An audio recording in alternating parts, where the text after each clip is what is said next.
Selamat malam, saudara-saudari. Puji Tuhan, kita malam ini masih bisa berkumpul bersama, mendengarkan firman Tuhan, dikuatkan kembali oleh firman Tuhan. Amin.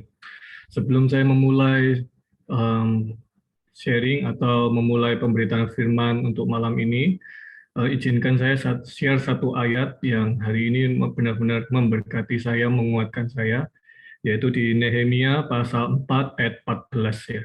Di Nehemia pasal 4 ayat 14 di sana dikatakan, "Kuamati semuanya, lalu bangun berdiri dan berkata kepada para pemuka dan para penguasa dan kepada orang-orang yang lain, jangan kamu takut terhadap mereka.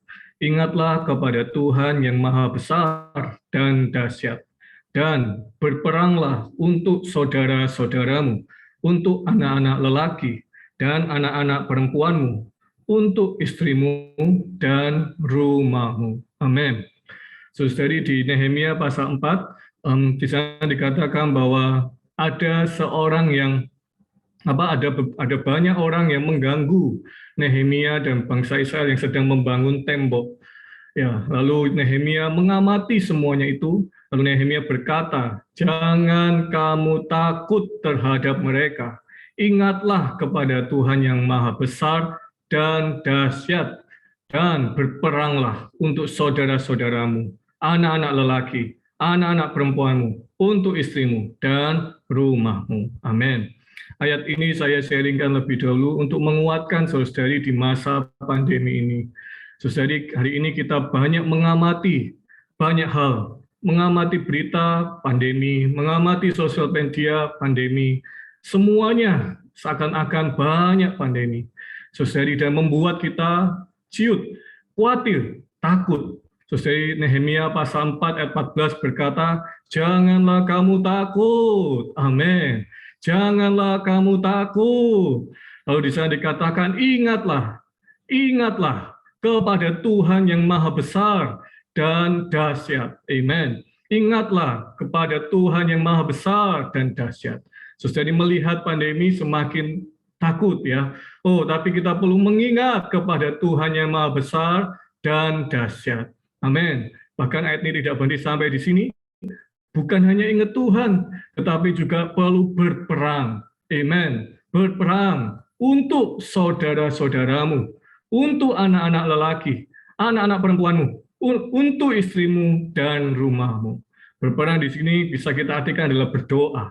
Saudari, kita perlu berdoa untuk saudara-saudari yang lain, untuk kaum beriman yang lain. Oh, bukan hanya diri kita mengingat Tuhan saja, tapi kita juga perlu berdoa untuk saudara-saudari yang lain, kaum beriman yang lain. Amin. Kiranya kita dikuatkan melalui satu firman ini. Amin. Sebelum kita masuk dalam firman, mari kita berdoa kembali ya. Amin. Tuhan Yesus, kami kembali datang kepadamu Tuhan.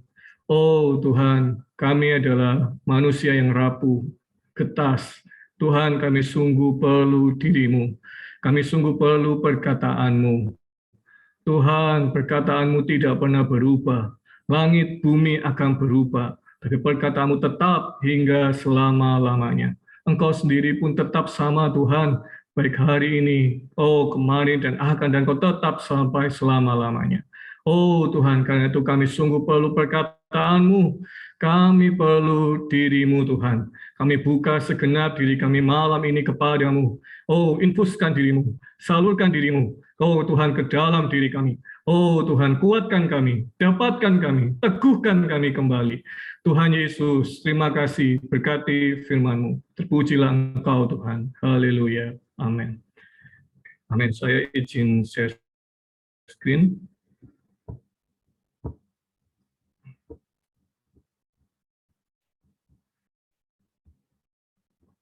Amin. Baik. Saudari, ya, BSTL kita atau Bible Study Truth and Life, di beberapa minggu ini kita akan membahas satu buku seri, yaitu Kepercayaan Orang Kristen yang Normal. Amen. Oh, kepercayaan orang Kristen yang normal. Amen. Saat saya membaca judul ini, saya teringat satu ayat ya, yaitu di dalam 2 Timotius Di sana dikatakan, Paulus berkata bahwa aku tahu kepada siapa aku percaya. Amen. Saudari, hari ini kita perlu juga memproklamirkan ayat ini ya, yaitu aku tahu kepada siapa aku percaya. Amin. Karena itu biarlah juga melalui Bible Study malam ini yang mengupas atau yang kita bahas melalui buku seri Kepercayaan Orang Kristen yang Normal, semakin kita melihat, semakin kita bisa berkata, aku tahu kepada siapa aku percaya. Amen. Oh, aku tahu kepada siapa aku percaya. Amen. Nah, di dalam buku ini ada 4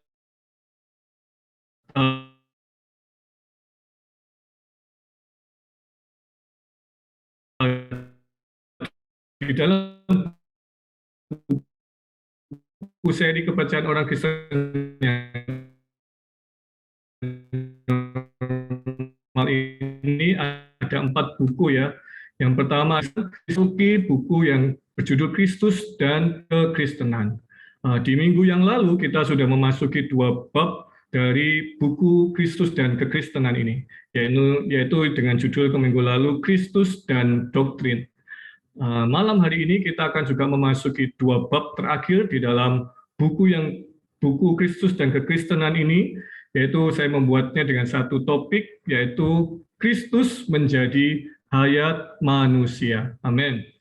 Sangat baik jika saudara-saudari semua bisa memiliki buku ini, semua bisa mendapatkannya melalui Google Playbook, lalu juga bisa mendapatkannya lewat Tokopedia dengan ketik Yasperin, lalu juga bisa mendapatkannya langsung memesan di Yasperin Bookstore. Amin. Supaya kita bisa sama-sama semakin, aku tahu kepada siapa aku percaya. Amin. Baik, malam hari ini kita akan membahas 2 bab yang terakhir dari buku Kristus dan Kekristenan. Saya ambil bab yang terakhir sebagai topik utama, yaitu Kristus menjadi hayat manusia. Amen. Untuk memasuki topik ini, kita akan melihat 2 poin besar yang akan kita masuki. Yang pertama adalah 2 manusia korporat. Yang kedua, poin besar yang kedua adalah Kristus menjadi hayat kita. Amen. Yang pertama adalah 2 manusia korporat, yang kedua adalah Kristus menjadi hayat kita. Amen. Ya, kita masuk di dalam poin yang pertama, yaitu 2 manusia korporat. Amen. Alkitab, saudari, menunjukkan kepada kita bahwa dari begitu banyak manusia yang ada di dunia ini, menurut pandangan Allah, ya, dari sudut pandang Allah, sesungguhnya hanya ada 2 manusia korporat yang mewakili seluruh umat manusia. Amen. Saudari, jadi di dalam pandangan Allah, dari begitu banyak manusia, Alkitab mewahyukan bahwa Allah melihat hanya ada 2 manusia korporat. Amin. Hal ini bisa kita lihat di dalam 1 Korintus pasal 15 ayat 45 dan 47. Di sana dikatakan, seperti ada tertulis, manusia pertama Adam menjadi makhluk hidup, tetapi Adam yang terakhir menjadi roh yang menghidupkan. Manusia pertama berasal dari debu tanah dan bersifat alamiah. Manusia kedua berasal dari surga. Amin. Dari ayat ini kita bisa melihat, yaitu ada 2 manusia, 2 Adam dan 2 manusia. 2 Adam dan 2 manusia. 2 Adam ini ialah Adam yang pertama, dan Adam yang terakhir. Amin. Adam yang pertama di sini ialah Adam yang menjadi makhluk yang hidup, atau dalam kitab Kejadian. Lalu Adam yang terakhir ini di sini dikatakan adalah roh yang adalah diri Kristus itu sendiri. Amen. Di dalam ayat ini tidak dikatakan ada Adam yang lain. Tidak. Hanya ada 2 Adam. Adam yang pertama dan Adam yang terakhir. Lalu di ayat ini juga dikatakan ada 2 manusia. Amin. Ya, ini ada manusia yang pertama dan manusia yang kedua. Manusia pertama ini ialah Adam yang berasal dari debu tanah dan bersifat alamiah. Manusia kedua ini ialah Kristus yang berasal dari surga. Amin. Jadi saudari, di ayat ini juga tidak dikatakan ada manusia yang ketiga. Hanya ada dua manusia. Amen. Oh, ada dua Adam dan ada dua manusia. Amen. Saudari, jadi di dalam hidup kita hanya ada dua pilihan sesungguhnya, yakni di dalam Adam atau di dalam Kristus. Amen. Kalau kita tidak di dalam Adam, maka berarti kita ada di dalam Kristus. Kalau kita ada di dalam Kristus, maka kita ada tidak di dalam Adam. Oh, saudari, hari ini pilihan kita cuma dua. Ada di dalam Adam atau ada di dalam Kristus. Amen. Sekarang kita akan melihat, saudari. Jika ada di dalam Adam, apakah yang kita dapatkan? Jika di dalam Kristus, apakah yang kita dapatkan? Amen. Roma pasal 15 ayat 12 di sana dikatakan, sebab itu sama seperti dosa. Amen. Sorry, saya enggak bisa. Okay. Amen. Ya, Roma 5 ayat 12 berkata bahwa sebab itu sama seperti dosa telah masuk ke dalam dunia oleh satu orang, dan oleh dosa itu juga maut. Demikianlah maut itu telah menjalar kepada semua orang, karena semua orang telah berbuat dosa. Amen. Jadi apakah yang ada di dalam Adam? Roma pasal 5 ayat 12 berkata bahwa dosa telah masuk ke dalam dunia oleh satu orang. Lalu dan telah menjalar kepada semua orang. Amen. Jadi, yang ada di dalam Adam adalah dosa dan maut.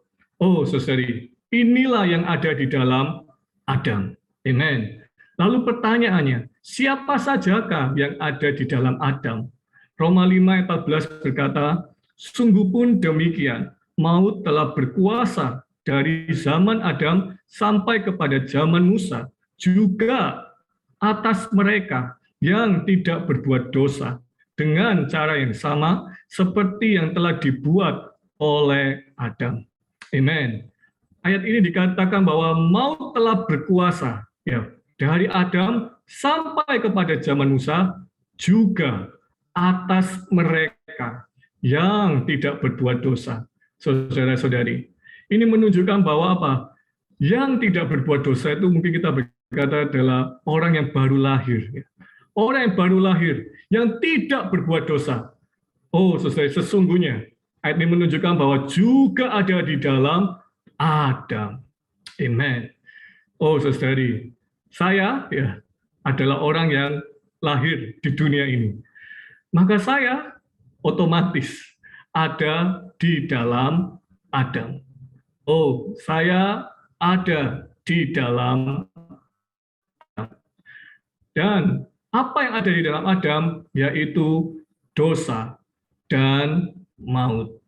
Oh, saudara-saudari, saya ada di dalam Adam, kita yang semua yang lahir di dunia ini, ya, di dalam Adam, dan ya, ada dosa dan maut. Amen. Saudara-saudari, berbicara maut, ya, amen. Oh Tuhan ya, sekarang ini melalui situasi pandemi, harusnya kita semua benar-benar merasakannya. Amen. Maut itu begitu dekat dengan kita. Amen. Saya begitu merasakannya ya, saudari. Maut itu begitu dekat dengan saya. Dulu saya nggak pernah mikir masalah maut, masalah kematian. Saya dulu nggak pernah mikir itu. Tetapi karena pandemi ini, saya sungguh merasakan, oh maut itu begitu dekat. Maut itu seperti menghantui ya, menghantui benar-benar. Wah, dulu juga nggak pernah berpikir harus jaga kesehatan, jaga pola makan, harus olahraga, harus berjemur, harus jaga jaga makan dan lain sebagainya. Dulu nggak pernah berpikiran demikian. Tetapi karena pandemi ini, saudari, membuat sungguh saya kembali merenungkan, sungguh maut itu menghantui, dan bahkan melalui kitab Roma menunjukkan bahwa sungguh maut itu ada di dalam. Saudari, hari ini kita perlu merasakan, melihat hal ini. Saudari, sungguh maut itu ada di dekat kita. Maut itu menghantui kita. Bahkan maut itu sesungguhnya ada di dalam kita. Amen. Saya juga menyadari bahwa di tempat saya melayani, ya dalam beberapa bulan ini, bahkan tiap minggu itu selalu mendengar kabar duka cita, yaitu ada dari tempat orang tempat tinggalnya dekat dengan saya meninggal, lalu teman saya orang tuanya juga meninggal, lalu ada orang-orang yang saya kenal juga meninggal yang jauh dari sana, lalu bahkan kemarin Senin kemarin juga baru dapat kabar bahwa keluarga dari mama saya juga ada yang meninggal karena pandemi ini. Saudara-saudari, inilah maut, inilah yang ada di dalam Adam. Yang ada di dalam Adam hanyalah dosa, ada dosa, dan ada maut. Saudara-saudari, kita melihat hal ini sungguh menyedihkan, sungguh tidak ada pengharapan seakan-akan. Saudara-saudari, tetapi kita harus kembali lagi ke awal tadi. Manusia korporat ini bukan hanya satu Adam saja. Manusia korporat ini ada dua. Amin. Dan siapakah manusia korporat yang kedua ini? Yaitu Kristus. Amin. Puji syukur pada Tuhan. Ada Kristus. Di dalam Adam memang ada dosa dan maut, saudara-saudari. Tetapi ada jalan. Buat kita. Ya ini yaitu kita perlu berbagian di dalam manusia korporat yang lain, yaitu Kristus. Amen. Saudara-saudari, apakah yang ada di dalam Kristus? Amin. Mari kita baca di Roma pasal 5 ayat 15. Di sana dikatakan, tetapi karunia Allah tidaklah sama dengan pelanggaran Adam. Sebab jika karena pelanggaran satu orang, semua orang telah jatuh di dalam kuasa maut. Jauh lebih besar lagi kasih karunia Allah dan karunia-Nya yang dilimpahkannya atas semua orang karena satu orang, yaitu Yesus Kristus. Amin. Saudara-saudari, apakah yang ada di dalam Kristus? Manusia korporat yang kedua itu adalah kasih karunia Allah. Amin. Kasih karunia Allah ini adalah jauh lebih besar dari apa yang ada di dalam Adam. Haleluya. Untuk kasih karunia Allah. Paulus di kitab Korintus juga berkata bahwa tetapi karena kasih karunia Allah, aku adalah sebagaimana aku ada sekarang. Amen. Saudara-saudari, di satu sisi kita menyadari bahwa maut itu begitu dekat dengan kita saat ini di masa pandemi. Saudara-saudari, tapi di satu sisi seharusnya kita juga menyadari bahwa hari ini kita masih bisa ada, hari ini kita masih bisa tetap sehat, hari ini kita bisa tetap kembali mendengarkan firman Tuhan. Semuanya itu tak lain karena kasih karunia Allah. Saudari, haleluya, ada kasih karunia Allah. Amen. Di satu sisi memang ada Adam, tetapi ada Kristus. Dalam Kristus ada kasih karunia Allah. Saya sangat menyukai kata jauh lebih besar lagi. Haleluya. Jauh lebih besar lagi. Amen. Saudara-saudari, hari ini banyak situasi maut, produk-produk maut, yang ada di dalam diri kita. Saudari, yang membuat kita khawatir, cemas, dan lain sebagainya. Saudari, berpalinglah kepada Allah. Anda akan mendapatkan kasih karunia Allah yang jauh lebih besar lagi. Bahkan karunia Allah tidaklah sama dengan pelanggaran Adam. Amen. Saudari, saudari, inilah yang ada di dalam Kristus. Amen. Inilah yang ada di dalam Kristus. Amen. Saudari, kiranya kita sungguh jelas atas dua manusia korporat ini. Amen. Di Roma 5 ayat 19 di sana dikatakan bahwa sama seperti oleh ketidaktaatan satu orang, ya, semua orang telah tersusun menjadi orang berdosa. Demikian pula oleh ketaatan satu orang, semua orang tersusun menjadi orang benar. Amen. Jadi sungguh di pandangan Allah hanya ada dua manusia korporat ini, yaitu Adam dan Kristus. Amen. Nah, saudara-saudari, dari dua manusia korporat ini, lalu apakah keperluan kita hari ini? Ya, amin. Ya, ada Adam dan ada Kristus. Lalu apakah keperluan kita hari ini? Amen. Oh, saudari, boleh kita baca sama-sama dalam keadaan mute, tidak apa-apa. Amin. Hari ini kita perlu menjadi sekelompok orang, yang terpanggil keluar dari Adam, masuk ke dalam Kristus. Amen. Saudara-saudari, apakah keperluan kita ketika kita sudah melihat dua manusia korporat ini? Keperluan kita adalah kita perlu menjadi sekelompok orang yang terpanggil keluar dari Adam, masuk ke dalam Kristus. Saudara-saudari, mari masuk dalam Kristus. Masuk dalam Kristus. Amen. Saya banyak kala bantu orang ya di masa pandemi ini. Saya kadang-kala susah harus ngomong apa ya. Ada satu teman saya kehilangan mamanya ya. Saya susah sekali harus menghibur bagaimana. Ya saya hanya berkata kirim dia puji-pujian, kidung pujian. Saya hanya berkata kirim ayat. Saya nggak berani bicara dengan perkataan saya sendiri. Saya nggak berani bicara. Saya hanya kasih kidung pujian, perkataan firman. Saudari, itu membawa, saya berharap itu membawa apa? Mereka masuk ke dalam Kristus. Saudari, hari ini keperluan kita adalah terpanggil keluar dari Adam, masuk ke dalam Kristus. Amen. Saya teringat satu kidung pujian, amin, ketika saya mempersiapkan berita ini, amin. Jadi kidung pujian ini ya yang di warna kuning ini ya, amin.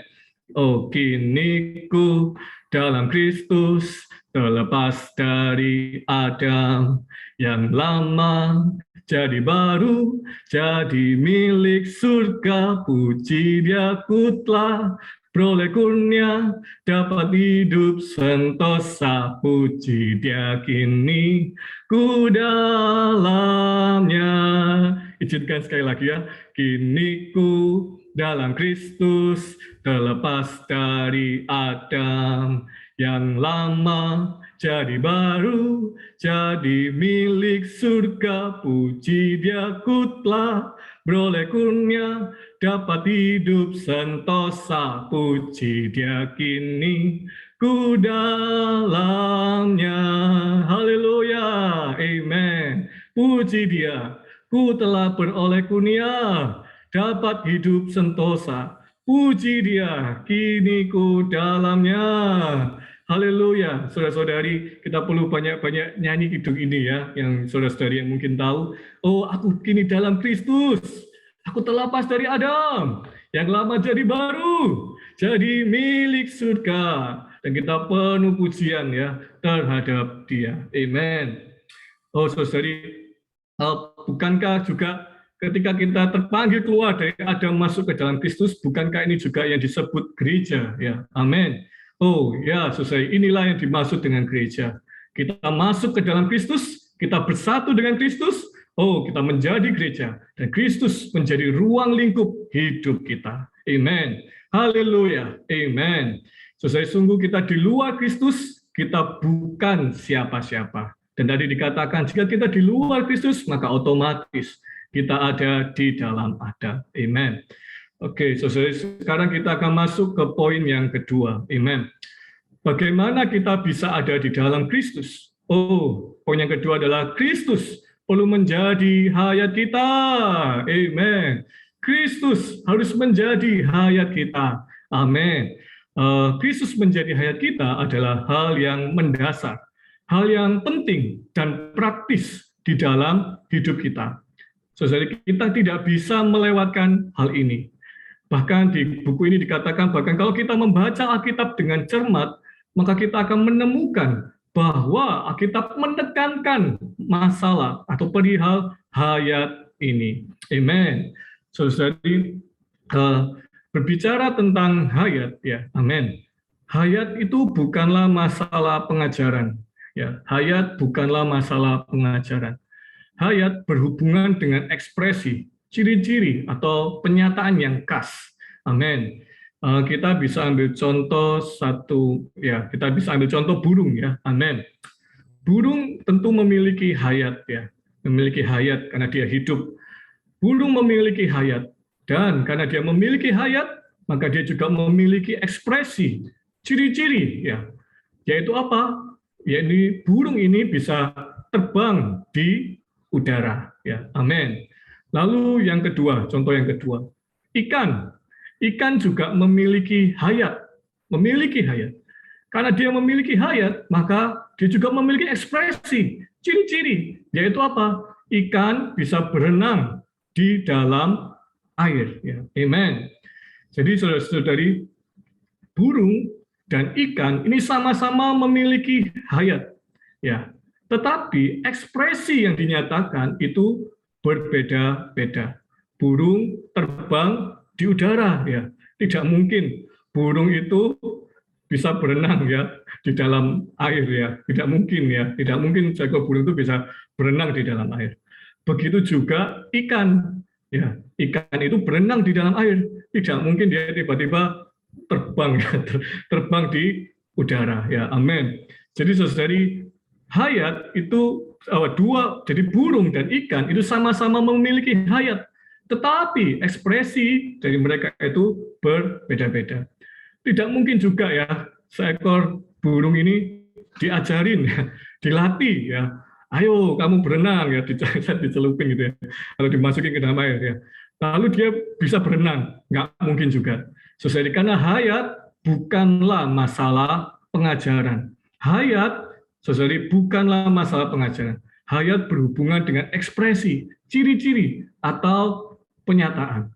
Ya, amen. Jadi hayat yang berbeda itu menghasilkan ekspresi yang berbeda. Hayat bukanlah masalah pengajaran. Diajar bagaimanapun, ya, tetap tidak akan berubah. Amen. Lalu pertanyaannya, bagaimana dengan manusia? Ya, amin. Ya, setiap ekspresi hidup kita manusia berdasar pada macam hayat yang kita miliki.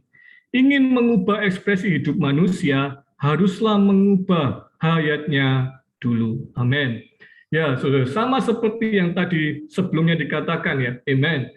Setiap hayat itu memiliki ekspresi yang berbeda. Demikian juga manusia. Ya, hayat manusia juga memiliki ekspresi yang berbeda dari tadi burung dan ikan. Karena itu kalau ingin mengubah ekspresi hidup manusia, haruslah mengubah hayatnya. Amen. Oh, saudari, kalau ingin mengubah ekspresi hidup manusia, kenyataan manusia, haruslah mengubah hayatnya lebih dahulu. Amen. Lalu kita bertanya sekarang, lalu hayat macam apakah, ya, yang manusia miliki? Ya, hayat macam apakah yang manusia miliki? Amen.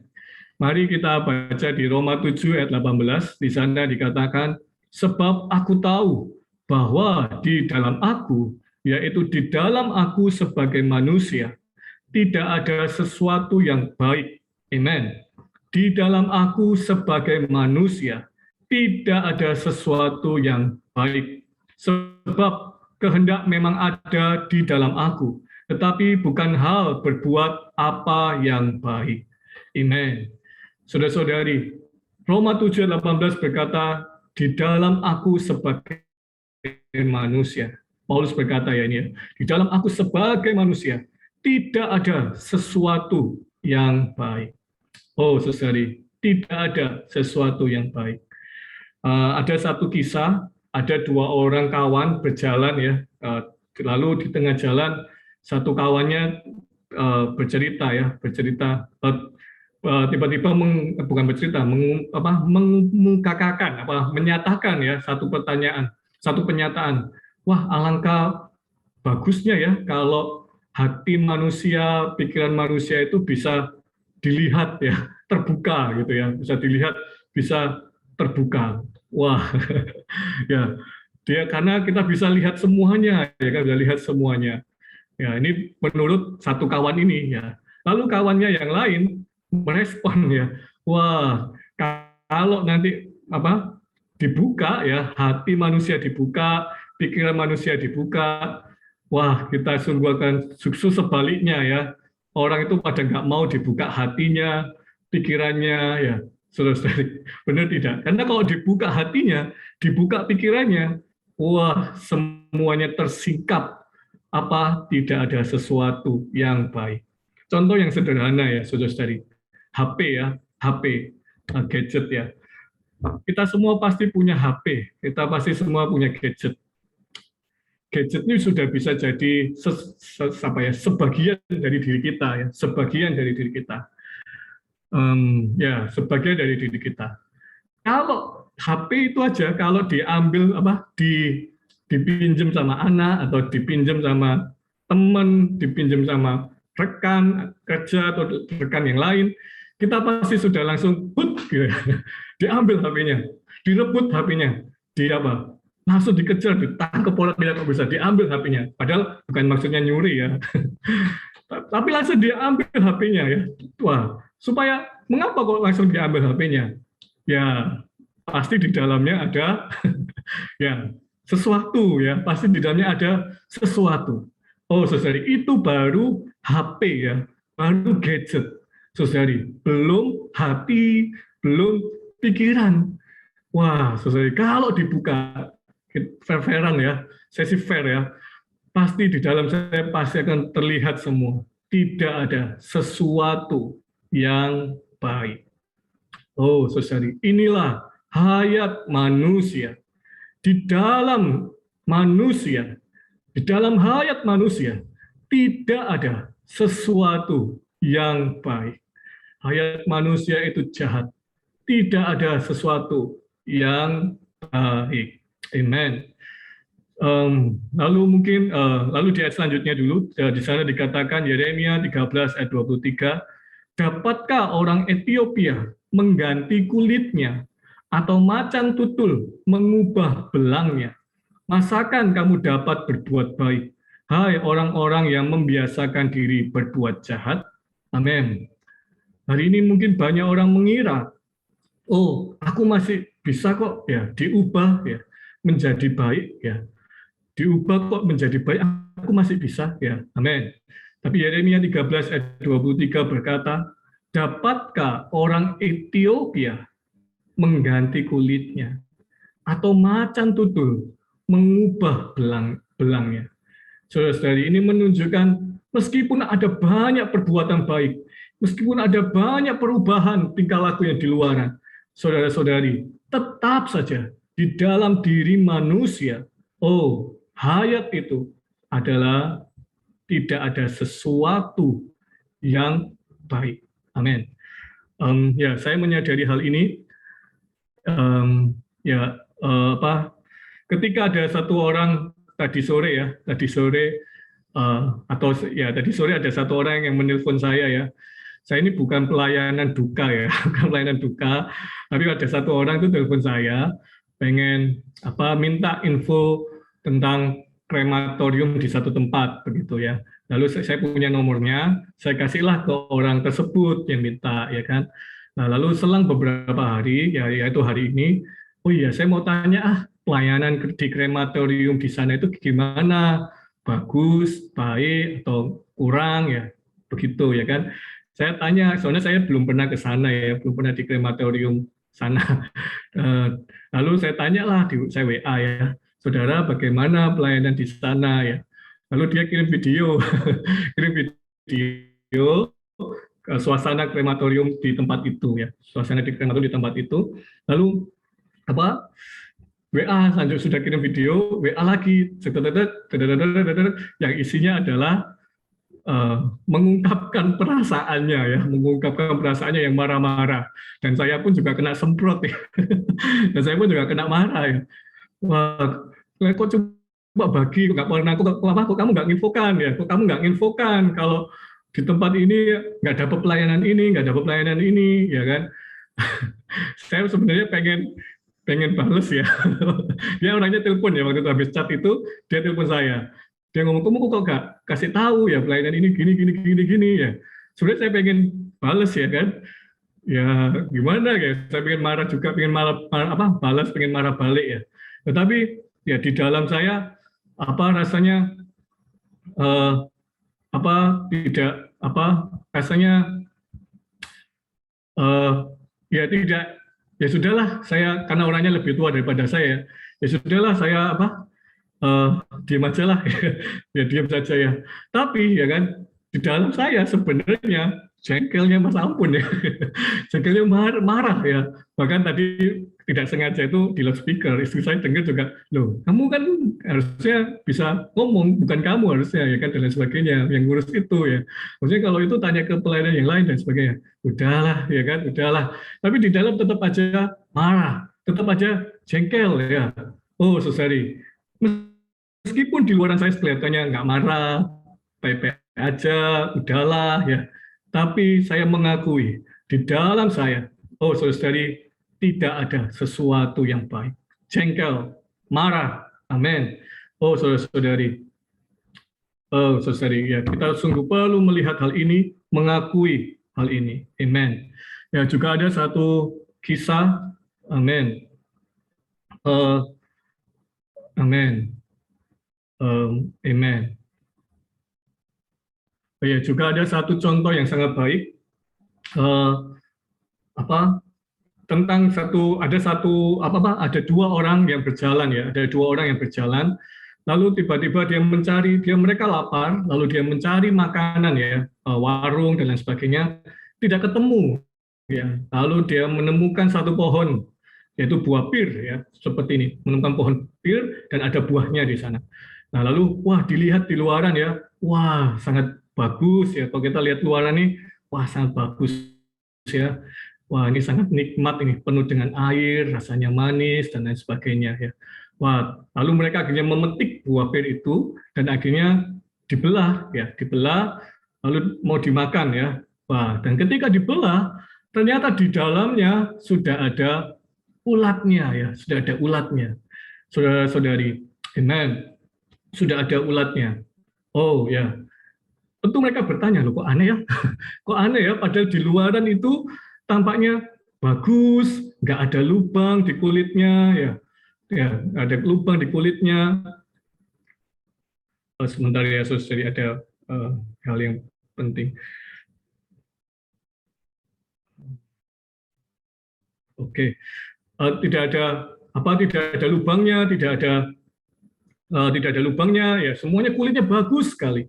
Tetapi kok bisa ya di dalamnya ada ulatnya ya, di dalamnya ada ulatnya. Oh, ternyata dipikir-pikir ya, ternyata ketika buah ini ya sedang mau berbuah gitu ya, ternyata sudah ada ulat yang menaruh telur-telur ulat itu ke dalam buah ini ya, ke dalam yaitu buah yang akan berkembang ini ya. Amin. Jadi ketika buah itu berkembang, kelihatannya yang bagus itu ya, ternyata di dalamnya sudah banyak ulatnya. Nah, ilustrasi ini juga menunjukkan diri kita manusia, hayat manusia yang ada di dalam kita. Oh, kelihatannya mungkin kita baik, kelihatannya mungkin kita tidak ada masalah ya. Tetapi saudari, kita harus sungguh-sungguh menyadari bahwa di dalam kita, oh saudari, ada ulat-ulat ini. Yaitu apa? Hayat manusia ini tidak ada sesuatu pun yang baik. Oh, hayat manusia ini rusak, tidak ada sesuatu pun yang baik. Amen.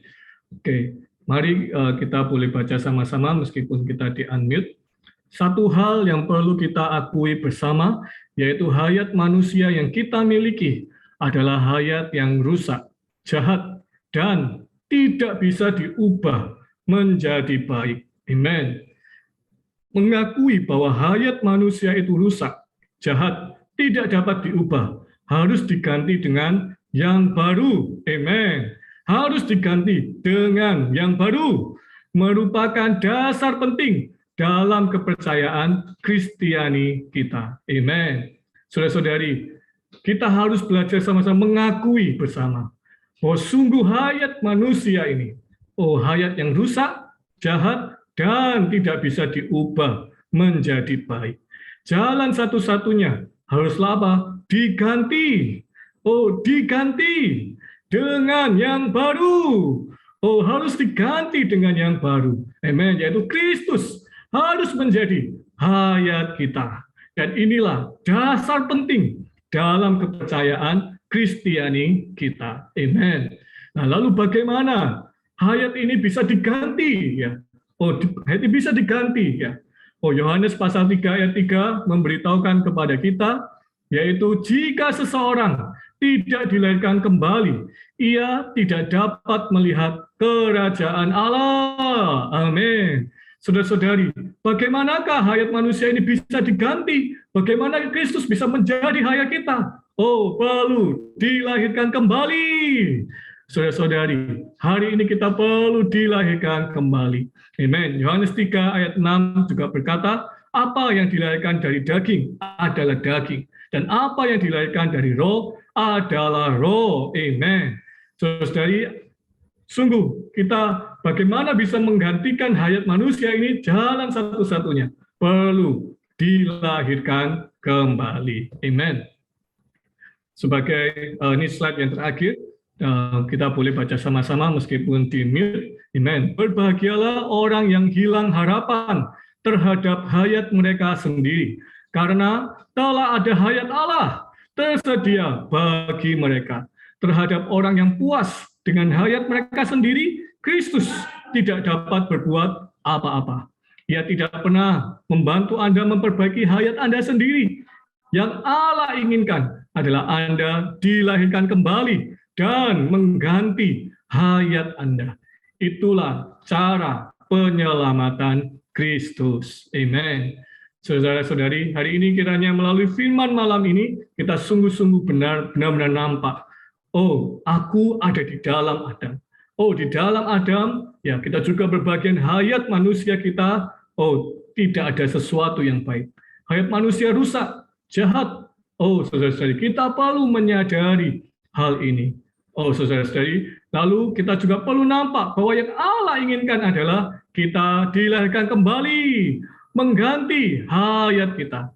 Inilah cara penyelamatan Kristus. Amin. Saya sampai di sini, saya tutup di dalam doa. Amin. Tuhan Yesus, terima kasih Tuhan, kami bersyukur kepadamu Tuhan. Oh Tuhan, ada Kristus, oh yang mau menjadi hayat bagi kami.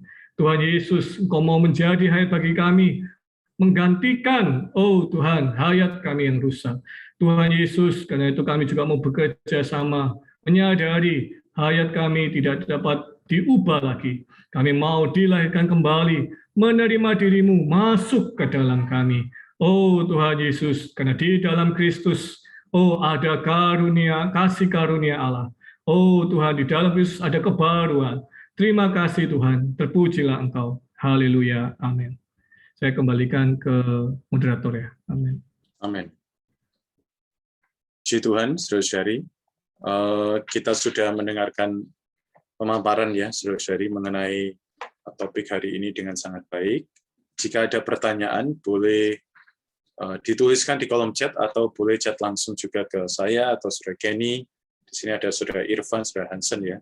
Nanti bersama dengan saudara Hadi kita akan coba bantu bersama-sama menjawab. Ada satu pertanyaan yang masuk ke chat saya pribadi. Apakah yang dimaksud dengan digantikan oleh Kristus secara penghidupan sehari-hari? Ya. Apakah yang dimaksudkan digantikan dengan Kristus dalam penghidupan sehari-hari? Ya. Bagaimana sebenarnya Kristus itu hidup? Apakah harus menjadi pribadi yang lain? Yaitu pertanyaan. Ada dua pertanyaan, tapi mungkin mengacu kepada satu pertanyaan yang sama. Saya tampung dulu ya, nanti mungkin entah saudara Hadi atau saudara-saudara yang lain bisa bantu menjawab. Kemudian ada pertanyaan, kalau kita mendapatkan hayat yang baru dari Kristus, kita dapat apa aja? Mungkin ya, kita dapat melakukan apa saja, gitu ya. Kita dapat hayat yang baru dari Kristus, kita dapat apa saja, dapat melakukan apa saja. Jadi yang satu pertanyaan adalah mengenai bagaimana itu teknisnya ya, atau bagaimana praktek dari digantikan oleh Kristus. Kedua adalah hasilnya, sudah digantikan dengan Kristus, mendapat hayat yang baru. Nah, apa saja yang kita dapatkan? Boleh, saudara-saudara, ada yang mau menjawab? Dari saudara Hadi dulu mungkin. Oh, oke. Jadi yang pertama adalah bagaimana kita digantikan dengan Kristus, ya, betul ya? Ya. Amin. Ya, tadi mungkin di poin yang terakhir saya tadi mungkin terlalu cepat ya, amin. Karena tadi ada beberapa hal teknis, amin. Saudara-saudari, bagaimana kita bisa digantikan dengan Kristus? Ya, tadi di poin saya yang terakhir adalah kita perlu dilahirkan kembali, amin. Langkah pertamanya adalah kita perlu dilahirkan kembali, amin. Karena apa yang dilahirkan dari daging adalah daging, tetapi apa yang dilahirkan dari roh adalah roh. Ya, amin. Mungkin jawaban saya itu dulu. Mungkin ada saudara-saudara yang melengkapi. Ya, amin. Amin. Dari saudara Irfan atau saudara Hansen, saudara Gianni, ada yang mau menambahkan? Ya, perkara digantikan Kristus itu bisa dikatakan sama seperti Rasul Paulus ya di dalam Galatia ya, pasal 2 ayat 19 dan 20 ya. Aku telah disalibkan dengan Kristus. Sekarang bukan lagi aku sendiri yang hidup, tapi Kristus yang hidup di dalam aku ya. Jadi hidup yang kuhidupi sekarang di dalam daging adalah hidup oleh iman dalam Anak Allah yang telah mengasihi aku dan menyerahkan dirinya untuk aku ya. Jadi perkara digantikan dengan Kristus adalah pertama tadi yang seperti saudara Hadi katakan, adalah orang yang tentunya sudah disalibkan, percaya kepada Tuhan, dibaptis ya, artinya dia dikubur, dia menjadi ciptaan yang baru, menerima hayat Allah yang baru ya. Dan setelah dia percaya beroleh selamat, menerima hayat Allah, dia menjadi seseorang yang lain. Nah, kemudian di dalam pengalaman rohani Kristen kita, perkara digantikan Kristus itu secara sederhana adalah setiap kita melakukan segala sesuatu sebelum kita mau bertindak, mengambil keputusan, kita berdoa ya, bertanya kepada Tuhan, mempersembahkan perkara itu kepada Tuhan. Inilah penggantian ya. Jadi seorang bapak rohani yang berkata, doa itu menyatakan aku tidak mampu. Doa itu menyatakan bukan aku, tapi Tuhan ya. Jadi setiap kali menerima segala sesuatu, perkara kecil maupun besar, kita boleh bertanya kepada Tuhan, boleh persembahkan kepada Tuhan. Mohon Dia yang memimpin kita. Ya, demikian ya. Amin. Tuhan. Amin. Puji Tuhan. Mungkin juga boleh dari Saudara Hadi dan Saudara Irfan bantu menjawab apa saja yang didapat ya setelah kita mendapatkan hayat Kristus. Amin. Ya, tadi di awal tadi saya sudah berkata ada dua manusia korporat ya, yakni Adam dan Kristus. Amin. Di dalam Kristus tadi di Roma pasal 5 dikatakan ada kasih karunia Allah yang dikatakan jauh lebih besar. Lalu yang dilimpahkannya ya. Amin. Lalu tadi saya juga ada berkidung satu kidung ya, bahwa kiniku dalam Kristus terlepas dari Adam yang lama jadi baru ya, jadi milik surga ya. Puji Dia telah beroleh kurnia dapat hidup sentosa ya. Puji Dia kini ku dalamnya. Mungkin itu secara yang tadi saya presentasikan, yang mungkin ada saudara-saudara yang bisa tambahkan. Amin. Amin. Ya, mungkin saya sedikit menambahkan, betul sekali tadi yang sudah dijabarkan ya, ini mengingat jawaban saudara Kenny minggu lalu ya, ketika ada ilustrasi tongkat ajaib, jika Bapak Ibu Saudara-saudari mengenal ya. Jadi ketika kita mendapat Kristus, kita bukan hanya mendapat produk yang bisa dikerjakan oleh Kristus ya. Ketika kita mendapat Kristus itu kita mendapat segala apa adanya Kristus. Jadi ketika hayatnya diberikan pada kita, apa saja yang ada pada Kristus itu menjadi apa saja yang ada pada kita. Jadi dia mampu melakukan apapun, maka ketika dia di dalam kita, seyogianya, ya sekiranya, dia sebenarnya juga bisa melalui kita mampu mengerjakan segala hal. Jadi memang ada sebuah kidung pujian berkat yang sejati, ya, atau pemberian yang terbaik itu adalah kasih karunia, ya, yaitu Allah memberi dirinya sendiri kepada kita. Ini jauh lebih berharga daripada mujizat, jauh lebih berharga daripada materi. Ya, diri Allah sendiri diberikan kepada kita. Apa adanya Allah diberikan pada kita. Puji Tuhan. Amin. Ini ada pertanyaan lagi ya di WA saya bacakan. Nanti mungkin mohon bantu saudara-saudara menjawab. Sebentar. Saya sulit sekali bersandar pada hal yang tidak terlihat. Atau kalau tidak ada tanda-tanda yang terlihat. Jadi mungkin based on harus apa yang terlihat. Saya cenderung akhirnya menyelesaikan semua tanpa berdoa. Nah, bagaimana sebaiknya saudara-saudara? Maksudnya mungkin perlu bantuan ya saudari kita ini di dalam perkara ini. Demikian.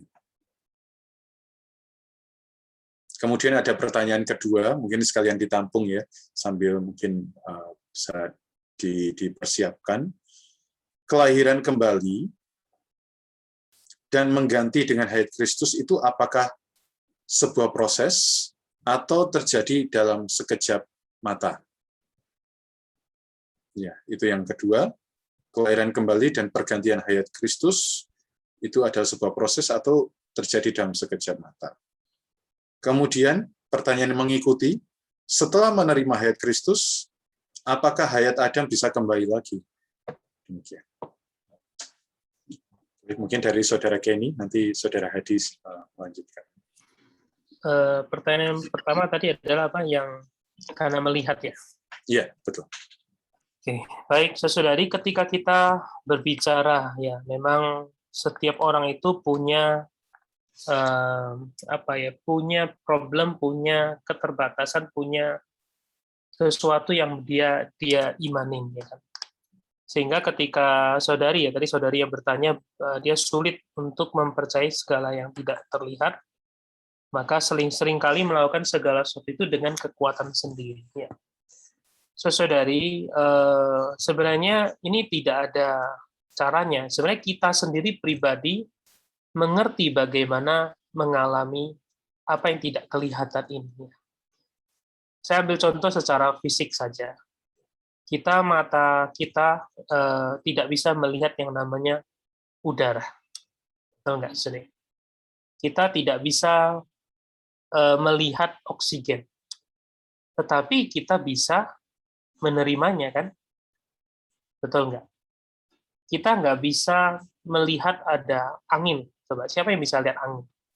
Tetapi kita bisa merasakan.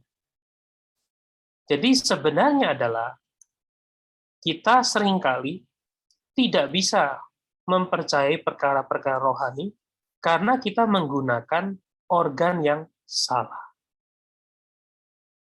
Kalau hari ini misalnya, saya tidak menggunakan hidung saya, maka saya tidak akan bisa merasakan bau. Kan bau itu nggak bisa dilihat, gitu nggak? Siapa yang bisa melihat bau? Oh, bau itu warnanya apa? Kan nggak bisa dilihat. Tetapi kita bisa merasakan, kecuali kita lagi pilek. Ya, kecuali kita hidung lagi tersumbat, sehingga atau belakang ini karena kita sering pakai masker, tanpa sadar kita melewati satu tempat yang bau itu tidak terlalu terasa bau. Ya, karena pakai masker, apalagi 2 lapis ya kan, seringkali kita merasa fine-fine aja.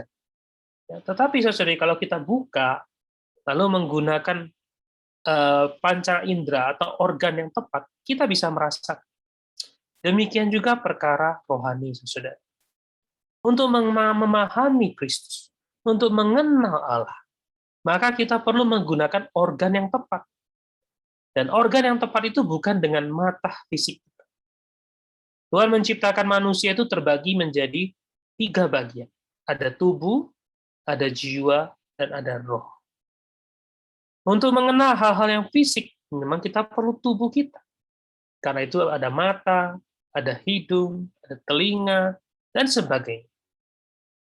Lalu untuk mengenal atau menjamah sesuatu yang tidak kelihatan, tetapi menyenangkan jiwa kita, maka itu memang perlu menggunakan organ dari jiwa kita, bagian dari jiwa kita. Ya, kita bisa merasakan musik itu indah atau tidak. Coba, siapa yang bisa menggambarkan musik itu indah? Yang bisa menggambarkan adalah jiwa kita. Emosi kita bisa menggambarkan. Sehingga ada orang yang menyukai musik yang hingar-bingar. Wah, karena itu ada orang yang kalau puji-pujian suka loncat-loncat. Tapi ada yang sukanya kusyuk, tenang. Wah, dan sebagainya. Karena dia menggunakan apa? Jiwanya. Tetapi dalam Yohanes pasal 4 ayat 24 dikatakan Allah itu roh. Barang siapa menyembah dia, harus menyembahnya dalam roh dan kebenaran. Karena itu, untuk mengenal, memahami, mengalami perkara rohani, kita perlu menggunakan roh kita. Apa itu roh kita? Satu adalah hati nurani kita. Bukan hanya saudari kita mengalami. Saya yakin kita semua, saudari yang Anda di sini di device-nya, di tempat saya lihat ada 124 device. Kita bisa bersaksi. Kadang kita merasa, Tuhan itu ada atau enggak ya? Masa pandemi ini membuat orang banyak meragukan. Kenapa? Problemnya adalah bukan karena Tuhannya, bukan karena Allah, tapi problemnya adalah kita. Kita ingin melihat Allah itu dengan apa? Yang di luaran. Atau kita malah sedang berbuat dosa, hati nurani kita tercelah. Sehingga kita merasa, tidak mau Allah kita, menolak Allah kita, menganggap Allah itu nggak ada bagian. Ya, sehingga Paulus berkata bahwa kalau hati kita sudah mengeras, hati nurani kita sudah mengeras, sulit bagi kita untuk bisa mengenal Allah. Karena itu Paulus di masa-masa akhir pelayanan, dia telah berkata, aku menjaga hati nuraniku murni, bersih, tidak ada celah. Jadi saudari, ketika saudari kita bertanya, saya tidak bisa merasakan, saya tidak bisa melihat yang tidak kelihatan ini. Saudari, Anda perlu memakai organ yang tepat. Pertama adalah apa? Perlu menjaga hati nurani kita bersih. Kita perlu membereskan hati nurani kita. Ketika kita ada masalah dengan orang tua, dengan siapapun, kita harus bereskan supaya hati kita tidak ada tujuan. Kedua adalah apa? Bagian yang kedua dari roh kita adalah persekutuan. Kita perlu aktif bersekutu pada Tuhan. Kita perlu aktif berbicara pada Tuhan. Bahkan sesuai saya katakan, Anda bersekutu pada Tuhan jangan formalitas saja. Jangan terlalu liturgi. Kadang kita bersekutu dengan Tuhan harus dengan real. Ada banyak kesaksian orang-orang ateis. Mereka berkata, "Hei Yesus, saya tidak percaya Engkau adalah Allah." Tetapi kesaksian, ya, fakta membuktikan, setelah mereka berkata demikian, akhirnya mereka percaya kepada Tuhan Yesus. Karena mereka memakai bagian diri mereka, bersekutu dengan Tuhan. Karena itu saya mendorong siapapun, saudari atau saudara yang bertanya pertanyaan, bangunlah persekutuan Anda dengan Tuhan. Anda boleh berkata, katakan yang sejati, Tuhan, kata saudara Hadi tadi demikian. Kenapa saya tidak merasakan Tuhan? Tuhan, kalau Engkau nyata, Tuhan, coba berikan pada saya. Tuhan, kalau memang Engkau adalah Tuhan, kalau Engkau adalah manusia yang kedua, kalau saya sudah dipindahkan ke dalam Kristus, Tuhan, bawa saya melihat. Saudara, kalau kita dengan kesungguhan, percayalah, Tuhan akan membawa. Ingat, saudara, Yakub diberkati bukan karena Yakub itu baik. Kalau kita bandingkan Yakub dengan Esau, Esau jauh lebih baik daripada Yakub. Tetapi keunggulan Yakub adalah apa? Dia dengan ngotot, dia mencari, dia memegang Tuhan. Dia tidak mau melepaskan Tuhan. Hari ini dengan perkara rohani, saudari, perlu kengototan kita. Perlu dengan ngotot bersekutu pada Tuhan. Barulah nanti kita akan ada intuisi. Kita bisa merasakan, kita bisa ada pembicaraan Tuhan yang batin. Puji Tuhan, saya rasa ini cukup menjelaskan dari pertanyaan dari saudara atau saudari kita. Amin. Amin, puji Tuhan. Ya, semoga ini juga bisa menjadi ini ya, dorongan bagi kita semua, saudara-saudari, bahwa justru di situasi yang serba tertutup ya, tidak bisa kemana-mana, ada banyak pembatasan, itu adalah situasi terbaik untuk memulihkan hubungan kita dengan Tuhan. Saya pikir ini juga adalah situasi yang Tuhan bangkitkan. Moga kita merebut kesempatan ini untuk memulihkan hubungan kita dengan Tuhan. Puji Tuhan.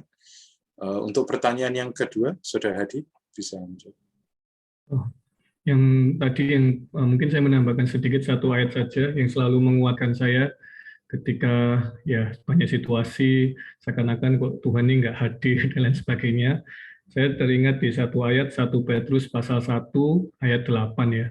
Sekalipun kamu belum pernah melihat Dia, namun kamu mengasihinya, kamu percaya kepada Dia, sekalipun kamu sekarang tidak melihatnya. Kamu bergembira karena sukacita yang mulia dan yang tidak terkatakan, karena kamu telah mencapai tujuan imanmu, yaitu keselamatan jiwamu. Amin. Lalu untuk pertanyaan kedua adalah kelahiran kembali dan mengganti dengan hayat Kristus itu proseskah atau hanya sekejap? Amin.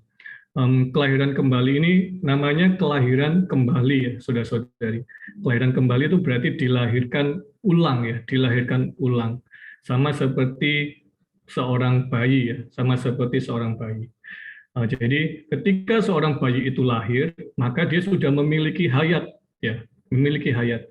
Tetapi tidak cukup hanya sampai di situ, bukan? Kalau bayi masa ya udah bayi terus nggak mau ya pasti ya. Pasti kita mau bayi itu terus bertumbuh, berkembang ya sampai dia mencapai puncaknya begitu ya. Nah, saudara-saudari sama seperti kelahiran kembali dan mengganti dengan hayat Kristus itu proseskah? Ya saya jawab seperti seorang bayi itu lahir ya.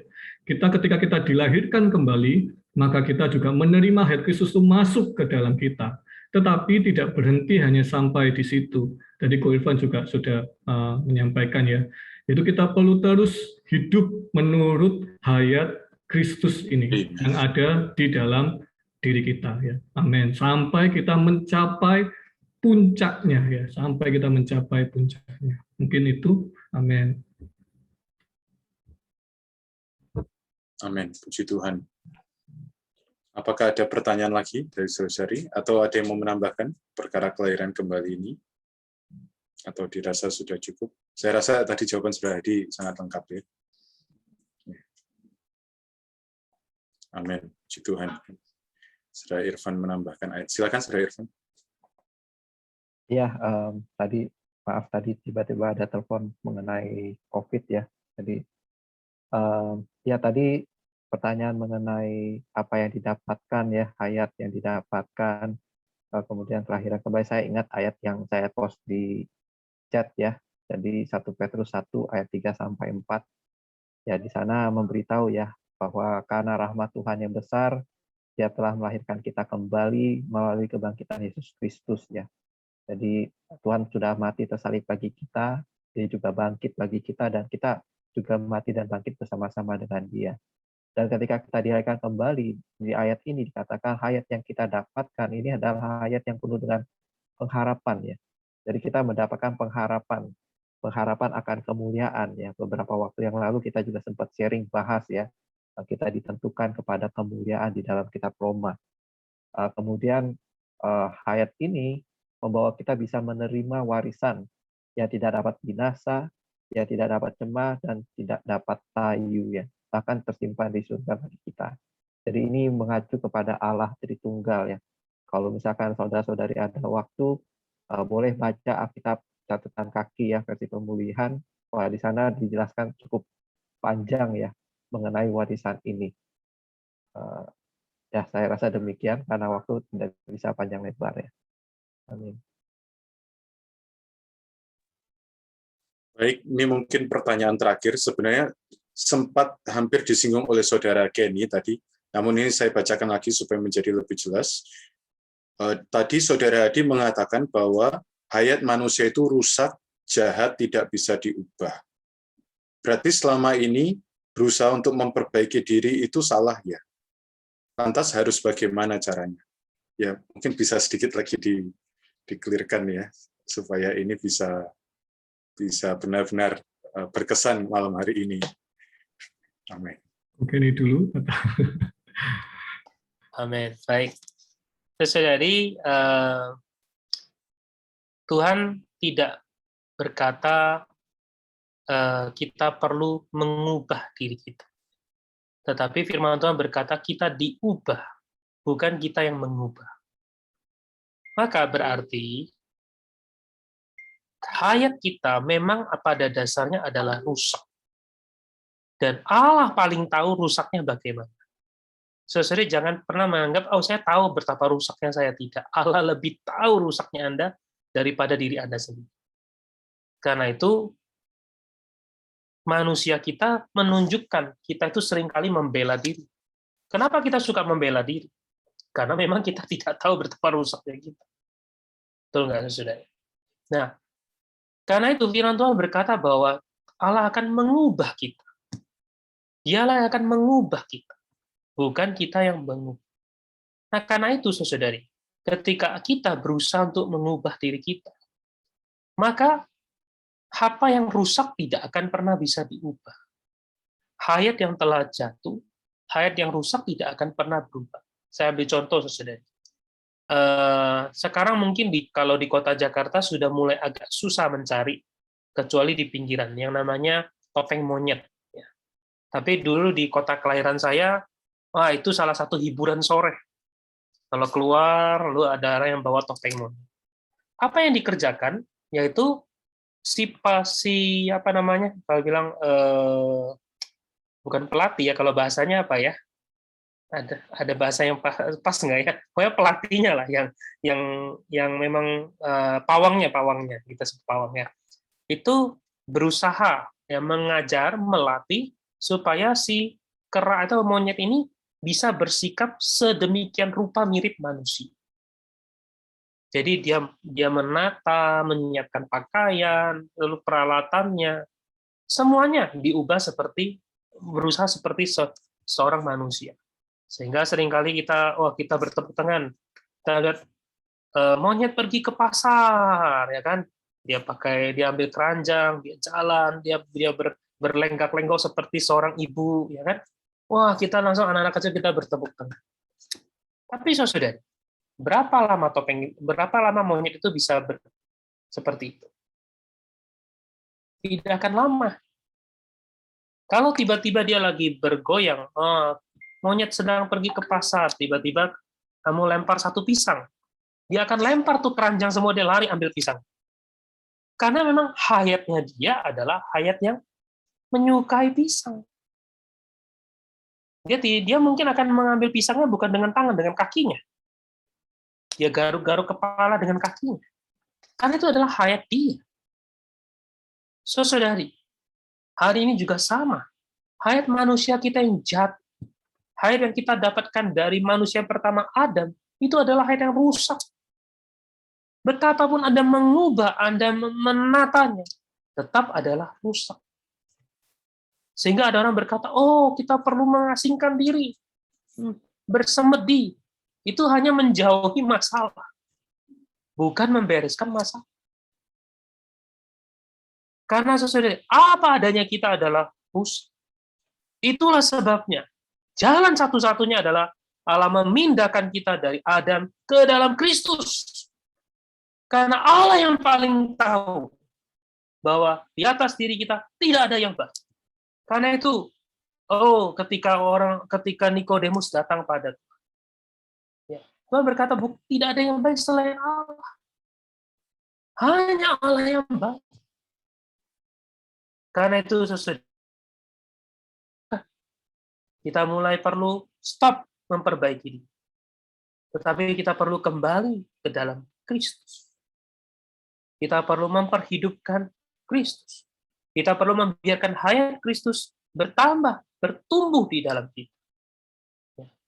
Saudari, kalau kita terus berusaha dan terus berusaha, kita mungkin akan kelihatannya baik.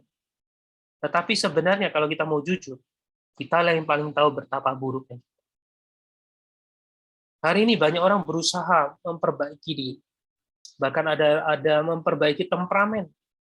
Ya kan, anger management. Wah, kelihatannya baik. Itu hanya sementara. Karena yang rusak tidak diperbaiki. yang rusak tidak diganti. Saudari, Allah tahu bagaimana mengerjakan. Memperbaiki adalah mengubah dari luar. Tapi cara Allah adalah mengubah dari dalam. Melalui apa? Kita dilahirkan kembali. Roh Allah masuk ke dalam roh. Pelan-pelan roh ini perlu menyebar. Itulah yang kita sebut sebagai pertumbuhan rohani. Menyebar sampai kepada seluruh jiwa. Terakhir adalah tubuh kita akan dimuliakan. Karena itu saudari, kelahiran kembali adalah satu kali. Tetapi tidak cukup. Kita perlu bertumbuh. Kita perlu dari bayi bertumbuh. Dari mulai belajar makan makanan bayi, sampai makan makanan yang lebih keras. Inilah yang kita butuhkan. Saudari, cara Allah tidak pernah berubah. Di dalam Kejadian pasal ke-2, Allah menempatkan manusia di depan pohon hayat. Karena Allah tahu keperluan manusia adalah makan buah hayat.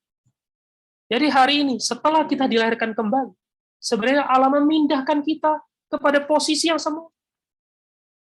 Yaitu kita perlu memakan pohon, buah dari pohon. Bukan berusaha mengubah diri. Mengubah diri sama seperti Adam yang ketahuan telanjang, dia berusaha memakai cawat, memakai ini menutupi dirinya. Tetap dia adalah manusia jatuh dalam dosa. Jadi jalan kita adalah perlu bertumbuh di dalam. Nah, khusus untuk saudari Anda yang sudah dilahirkan kembali, kita kaum beriman, jangan balik lagi kepada kembali cara lama memperbaiki diri. Kita perlu hanya tinggal di dalam Kristus, bertumbuh di dalam, berakar di dalam. Dan saudari, barulah kita akan bisa menjadi ekspresi Tuhan. Haleluya. Amin. Amin. Puji Tuhan. Saya rasa ini jawaban yang jelas sekali ya, saudara-saudari. Moga kita mengucap syukur bahwa hayat kita sudah digantikan dengan hayat Kristus ya. Hari ini yang perlu kita lakukan adalah memuji Tuhan, membiarkan hayatnya ini meluas dari roh ke jiwa hingga nanti juga dalam sekejap mata. Tadi Saudara Adi mengatakan lahir itu juga setelah sekian proses langsung juga di waktu yang cepat ya. Nanti tubuh kita juga akan mengalami kemuliaan itu dengan dalam sekejap mata. Yang lama memang diproses hari ininya. Moga kita bisa menikmati penghidupan orang Kristen itu memang susah-susah gampang ya. Maksudnya gampang itu betul, kita asal percaya kita boleh selamat, namun di sisi lain susah bagi kita untuk belajar menaruh daging ini tetap ada di kayu salib. Moga kita terus bekerja sama dengan Dia setiap hari. Tadi Saudara Irfan berkata ya, melalui kita menikmati Dia, segala berkat yang sudah diberikan ya, warisan yang tidak dapat binasa ini sudah diberikan pada kita. Moga kita menjadi orang-orang yang menikmatinya. Puji Tuhan, terima kasih untuk pelayanan saudara-saudara, Saudara Adi, Saudara Kenny, Saudara Irfan. Kita akan tutup Bible Study sampai di sini. Mungkin kita bisa buka mikrofon kita ya, saudara-saudari, sambil berkata, puji Tuhan, Tuhan memberkati kita. Amin.